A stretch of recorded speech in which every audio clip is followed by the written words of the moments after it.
will be sharing with you today on the topic of healthcare CFO development and success. So I'll start with a little bit of background on the study, and I'll talk about the significance of the study. I'll share with you the research question, the points of inquiry, the findings, and then some conclusions and recommendations. So I'll start by sharing a little bit on my background and why this topic of study was important to me. I was originally born in Jamaica.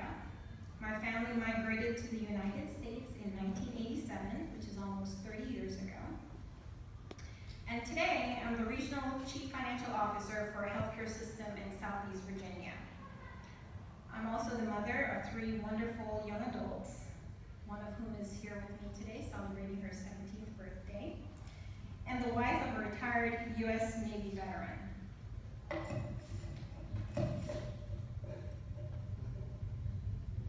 So how did I get to this top finance position? And that's a picture of my team there. From where I started, being an immigrant 30 years ago.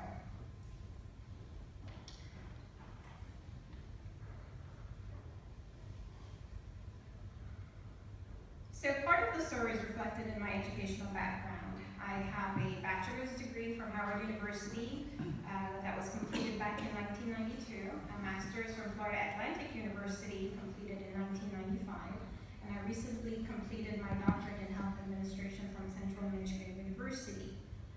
But my educational background is just part of my story. Another part of my story is my professional experience. Over the past 24 years, I had the opportunity to work in public accounting and private industry.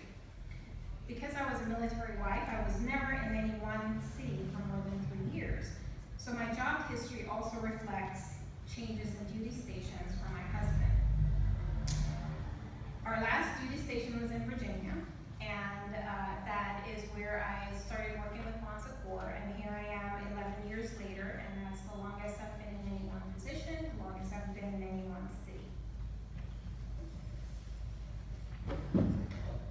So I started at Montsecourt as the accounting manager, and over the course of 7 years was promoted through the ranks to the top finance executive for the region in 2012. We were in the throes of significant changes in the healthcare industry with the passage of the Accountable Care Act, also called Obamacare, in 2010. So this quote from Parameter was certainly true for me. Never before has the role of the CFO been more complex, multifaceted, and rewarding. The CFO is juggling more balls in the air than ever before in front of an audience that is more demanding and knowledgeable. And given these challenges, it's very challenging for someone who is a CFO in healthcare or who aspires to be a CFO in healthcare to know exactly what they need to do to be successful since the rules have changed. The industry has changed, and the tools that served CFOs well 10 years ago are no longer relevant. These challenges are not unique to healthcare, but to any global industry undergoing a major change. Dr. Schwartz talked about higher education and the switch to online training. There are other industries like the agriculture industry that's also seeing this significant shift. So for healthcare, the changes in the industry can be categorized into 3 areas. The first is an imperative to improve the quality of care. The second is an increasing pressure to reduce the cost of care. And the third is to improve the patient's perception of care while you're increasing quality and reducing cost. So at the end of the day, you have to make sure that you're providing quality care at a low cost and keeping the patients happy. So with increasing pressure on healthcare organizations to do all that, it becomes increasingly important for the chief financial officer to understand these key drivers, because in order to ensure that healthcare organizations were paying attention to these 3 criteria, they tied them to the revenue for the industry.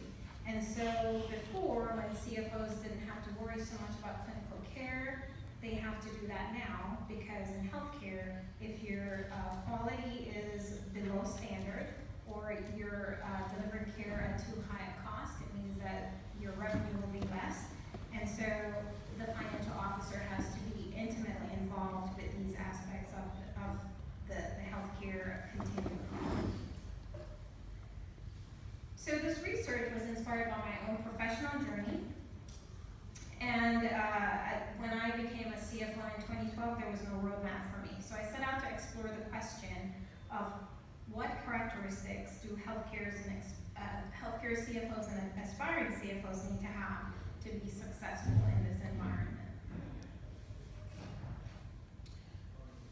The 5 points of inquiry for my study included: 1, to understand how the role of the CFO has changed over time, to identify strategies for developing a successful career as a financial leader, to define the attributes of successful CFOs, understand the impact of healthcare reform on career development of a CFO, and to assess personal and professional support strategies that have fostered career advancement. This was a qualitative study that used 2 methods. We started with a literature review, and using the results from that, we conducted a 3-round Delphi study using an expert panel of 21 finance executives from across the United States. The review of the literature revealed that the CFOs need a well-rounded skill set, from technical accounting and finance skills to soft skills, including communication, interpersonal skills, and leadership abilities. So from the literature, 85 attributes were identified. And these were later organized into 7 themes. So I'll just share with you some examples of some of the key attributes that were identified. In the category of experience, training, and education, attributes such as being a lifelong learner, being technically competent, and having knowledge of key performance indicators were identified. Under leadership acumen, attributes of effective problem solving, personal motivation, and the ability to be autonomous were identified. For flexibility and change management, attributes such as being a problem solver, being flexible, and the ability to anticipate change in the healthcare industry were identified. For being a visionary or strategic thinker, creativity, being visionary, and being an expert macro and micro thinker were attributes identified. And under the theme of personal and professional support, having or being a mentor were important attributes in addition to the influence of role models. Under the theme of knowledge of healthcare reform, attributes that were identified included efficiency and throughput and population health management. And then finally, under the theme of communication and interpersonal skills, being a good team player, team builder, and team leader were important in addition to the ability to get along well with others and the ability to translate financial performance metrics into useful information. So in addition to the 85 themes that were pulled from the literature, the expert panel had 11 additional attributes that they added to the list. And those included things like being action-oriented and having a positive attitude. So between these 11 attributes that the experts added in the original 85, we had 96 attributes that were being reviewed. Based on the results of the Delphi, after 3 rounds, the study participant identified the 14 most influential attributes to supporting CFO development and success. And these were ranked in order of most important to least important. The most important was the ability to translate financial information into meaningful action.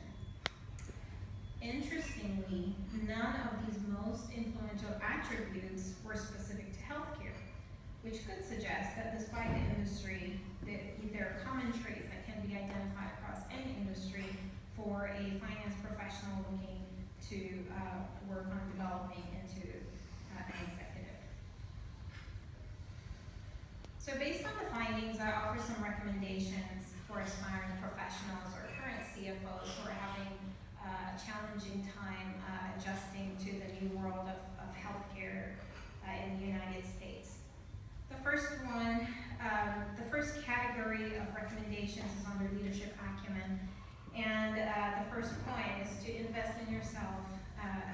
your own development as a leader. It's important to understand about leadership and make sure that you know what it means to be an effective leader.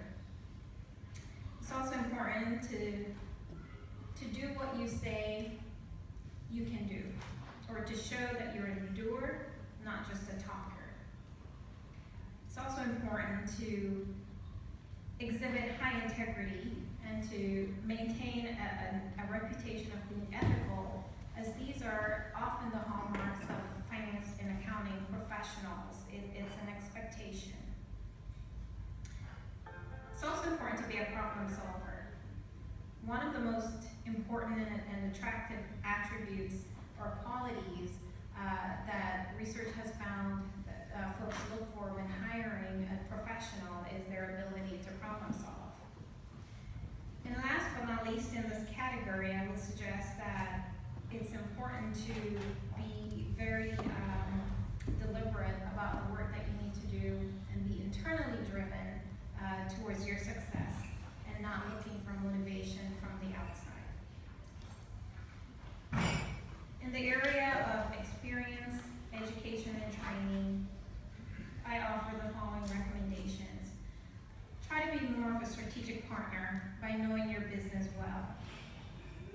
Earlier we heard from Dr. Thomas, who was talking about HR policies, that it was important for HR professionals to understand what was going on in other areas, and it's not different for CFOs. In the past, CFOs would focus just on the numbers, but to be effective going forward, it's important that you understand your business and you understand your industry. It's still important to maintain your technical expertise. This is foundational for executive effectiveness. As you move up in the organization, your role may become less transactional, but it's still good to have that foundation.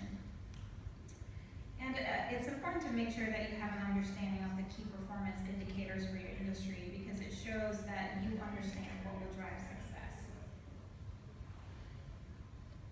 In the area of communication and personal skills, keep working on improving your communication skills, including presentation skills. Some folks are naturally good at that, but most of us have to keep working at it, and good communicators are perceived as being more competent. We have to make sure that we're avoiding accounting jargon, and while many of us can quote GAAP, it's important that we don't spend time talking in a language that others can understand. It's also important to be a team builder, encouraging others. There's an African proverb that says, go alone, go fast, go together, go far, and it's important to remember that as you build teams. And seek to develop strong and meaningful professional relationships that will nourish your professional growth. So in summary, the takeaways from the study in a snapshot: don't neglect your education and training, seek new and challenging experiences, hone your leadership skills, show you can execute, not just give lip service, be a problem solver, value your personal integrity, display professional conduct, communicate effectively, whether verbally, written, or non-verbally. It's important to pay attention to your body language, and be approachable so others perceive that they can relate to you. And I'm still a work in progress as a professional, and as I continue to reflect on the results of the study, I just wanted to conclude with a few thoughts that I remind myself of, and I share them with those of you who also consider yourselves a work in progress professionally. The first is to don't underestimate the power of a strong network. For some of us who are introverts, especially those who gravitate towards the accounting and finance field, that we tend to be introverts, and it is a lot of work to relate to people, but it is well worth it. No one is an island, you do need others, so invest in that network.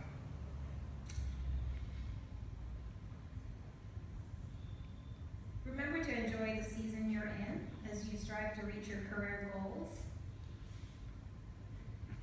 Practice patience